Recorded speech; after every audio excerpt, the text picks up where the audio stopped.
Hi YouTube. So this is my second video for today. My previous one for today is about perfect beauty and my tattoo. And I wanted to mention that today was a good and bad day, but the bad part was also good, in my opinion. The good part is I met a new writer who just had her first published book last year, and her name is Stephanie Jaye Evans, and I got her second book, which was published last month, and it's called Safe from Harm. And there are some things opening right now. I can't do this. There you go. Safe from Harm. Again, it opens. Hold on. Okay. Yeah, my Yahoo Messenger decides to log in, obviously, when I start this. Alright, so Safe from Harm, and it is part of A Sugarland Mystery, a series within a soul, a heart, and a down-home Texas twang. Susan Wittig Albert says about this book. And her first book, Stephanie Jaye Evans' first book, is Faithful Unto Death. I asked her how long she's been writing, and she said something about 2009. I think that's when she first started writing her first book, and but she got her first book published last year, and she was like, I read her blogs and other things, and she explained that she had passed around her first book to others, and had some of the famous author at that time read her books, and then they like commented about it and mentioned it, and then that got her to have other readers and more readers. Because I was reading one of her blogs about self-publishing, and that's where she says that it's easier just to get an agent rather than self-publish. But I walk into Barnes & Noble not even knowing there's an author doing book signing. I'm just looking around. I'm going through like the career books. I'm looking at other books, just random books. I don't even know what books, And then what happened is they are announcing something. I can't even hear their announcements. And so like I go and ask a question about cookbooks because cookbooks is on my mind. And so I go and ask them about cookbooks, the people up in the, not in the cash registers, but where the computers are in the middle. And I see this lady, and like I see this table with two different kind of books, and I see a lady coming and sitting down, and I see some people talking to her, and I overhear that she's been living in Sugarland, Texas for 20 years, and yeah, I felt nervous talking to her at first, so I didn't make any conversation with her at that time. Plus, my mind was on like getting a cookbook, So I asked about cookbooks to the people, and they show me the cookbooks, and like I just go and look for the bargain sale where the guy had mentioned there's bargains for cookbooks, and I couldn't find any. Then I finally decided to go talk to her. Like, actually, just go see her books. I don't have to talk to her. I'll just go see it. And then there's this guy that's talking to her, so that made it easy for me. I'm just like, I take her book quietly and slowly, just in case I'm not supposed to do that. And I'm just like looking, because she's not telling me don't do that or anything. So I'm just like looking at the Safe from Harm one, and I'm reading the back, and then I'm reading the first page, and the guy leaves, and then I feel like weird standing there and not saying anything to her, And so I just like asked her like how long has she been riding, or like I don't remember what I asked her.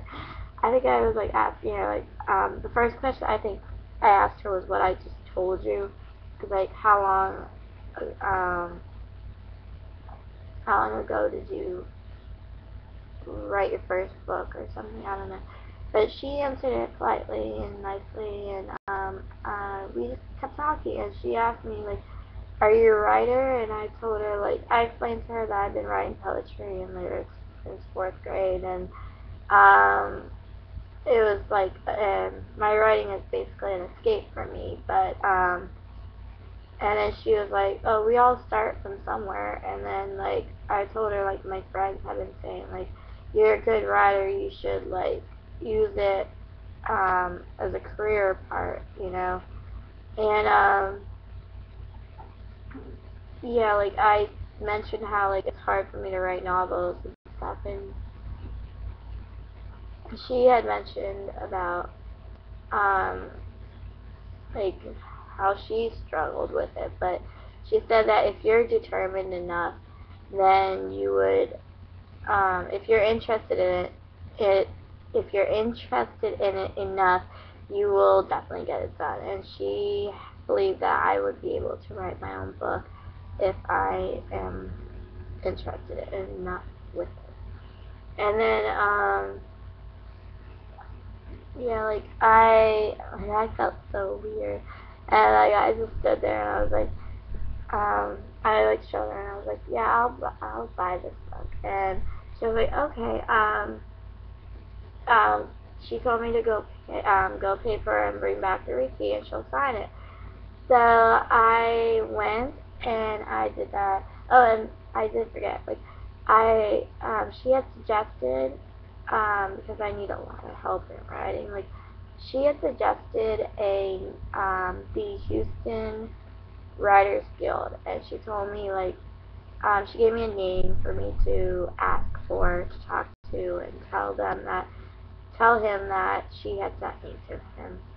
And so, like, I did email them, but, I gotta wait for the email. I gotta wait for the reply, and, I'm excited because I know in college, like, there was one professor who suggested, Erie's poetry poetry reading, at the bookstore that I went to every Friday evening, except for those days when I felt down and I just like didn't want to do it. But there are times that I did definitely go, and so I'm excited to find a new place for me to go and, share my writing. And she said that, you could share your writing and critique it, which is something that I may need to do because I'm not used to having other people critique my writing. I mean, I'm used to sharing it, but when I share writing, like, no, none of my friends tell me what's wrong with it or anything. They're like always saying, it's good, I like it, and all this other stuff, and I'm like, cool. But in the back of my mind, I'm like wondering what's wrong with it, you know, but nobody says anything that's wrong with it. And whenever I ask them, they just like, they don't know, or I don't know if they don't know. Sorry, it's after midnight. I'm tired. But I don't know if they know or if they still want to say it, you know? Um, yeah, at the bookstore, Barnes& and Noble, I looked for some poetry books, and my dad had wanted me to look for Paradise Lost by Milton, which they did have Milton one, but I just, like, when I read it, I couldn't get into it. And then he told me to look into Shelley, which he didn't know who Shelley was, the first name of it. But the one guy said maybe it's John. So they didn't have Shelley. And then there was Emerson, which I'm not sure if he's talking about Ralph Waldo Emerson.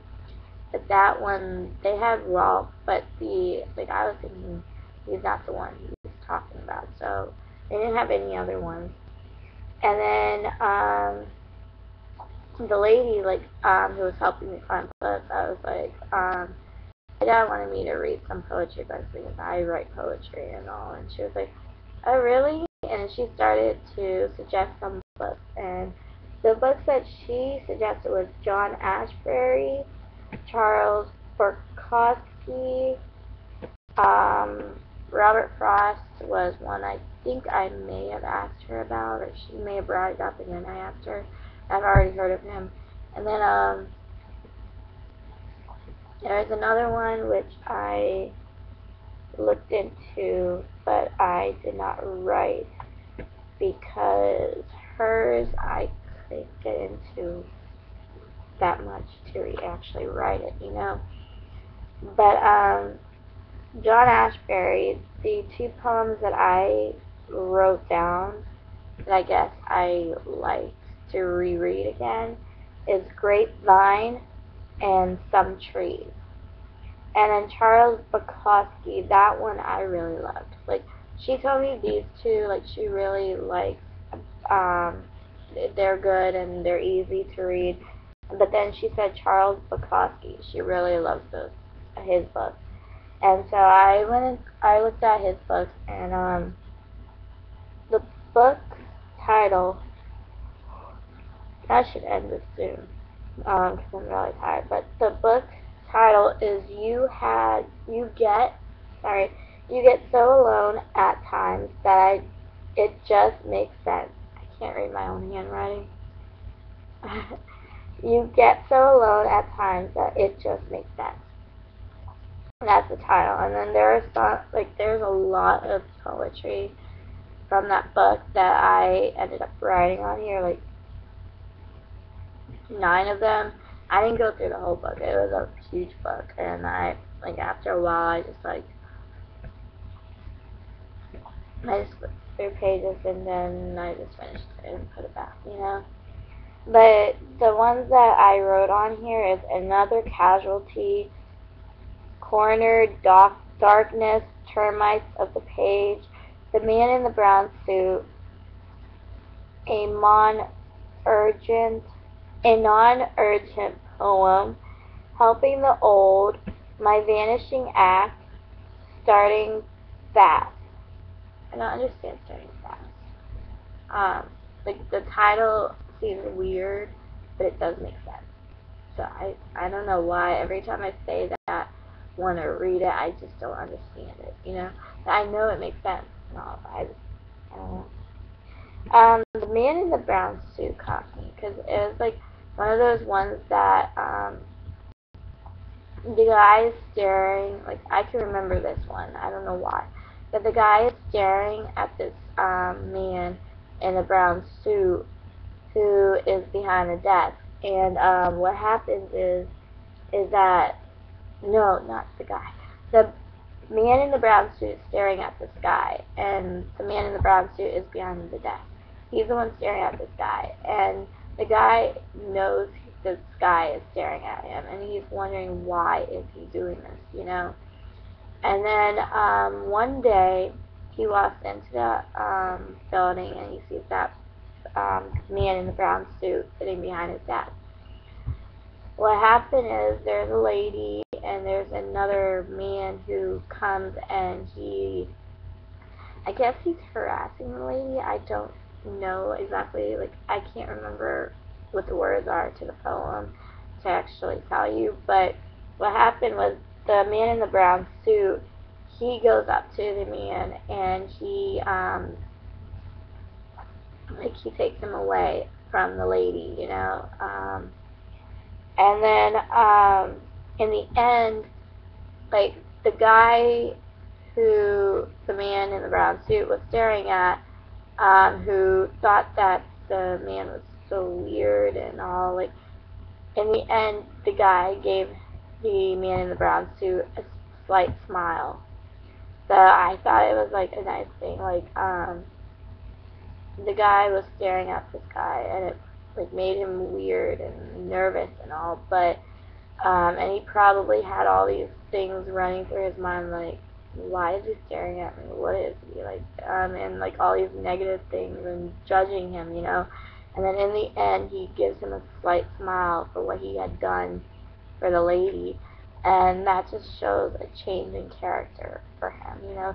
I think that touched me more than most of the poems that I had written the titles on.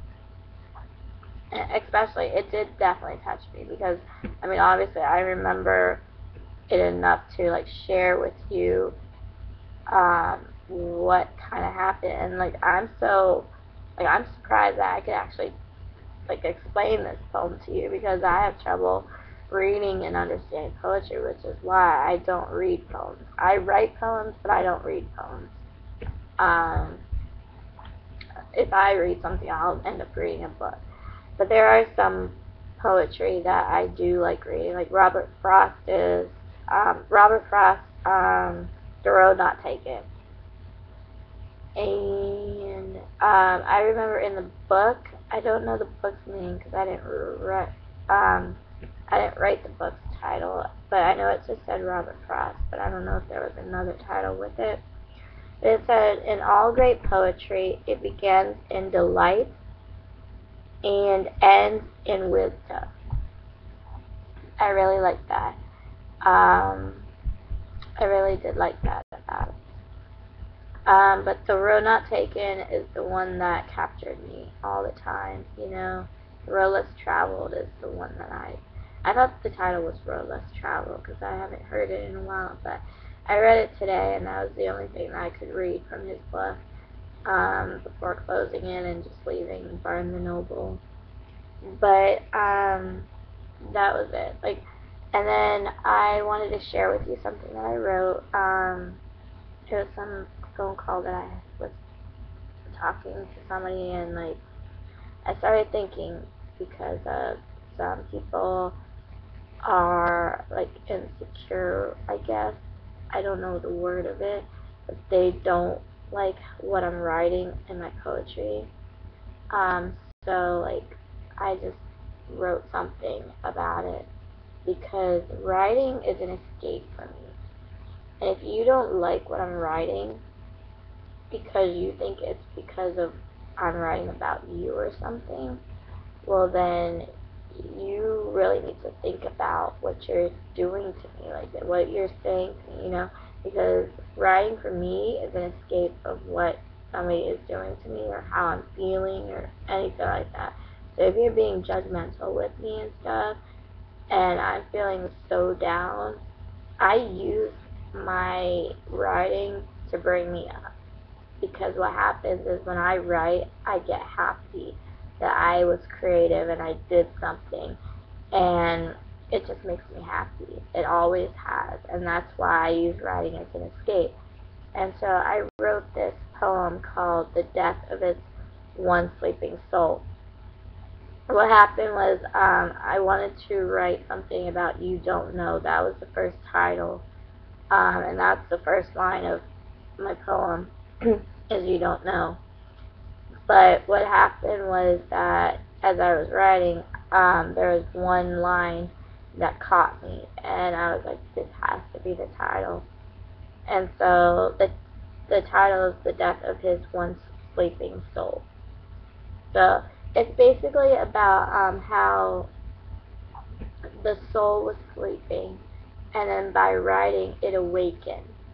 And the person who is judging and like all of a sudden like reads all these writings she's doing. I put he, he or she is doing, and that person is like, no, I don't want you to do this because this person does not like what this person is writing about, because they feel like it's about them or somebody in the family and stuff, or friends don't like it, and they think it's written about them or something like that. I don't know. But that's what this poem is about. And the person is saying, no, like, you can't tell me this, because who are you to tell me that I can't do this?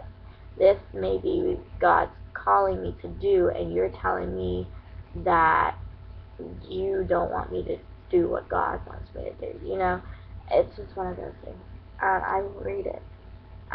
The death of his one sleeping soul. You don't know how much he has suffered. The memories that haunt his life. I'm sure you wouldn't care. You don't know how much his soul had died. Then to find something that awakens it, you take away and say, no way. How can you judge something you don't know? You're no God to tell him what is not so. You will never know what God has created him to be. And for you to take the music of his heart will be the death of his one sleeping soul. Do you know he now dreams instead of thinking twice? The memories that haunt his life, writing has kept him alive. Do you know how much lost he was? Lying about his true desires? Then to find truth will set him free. You take away and say, no way. Do you know him to judge him for all that he is meant to be? Are you the one who knows what his life holds before it unfolds? No, you're not, and you will never be. And for you to take the smile from his beautiful face will be the death of his one sleeping soul.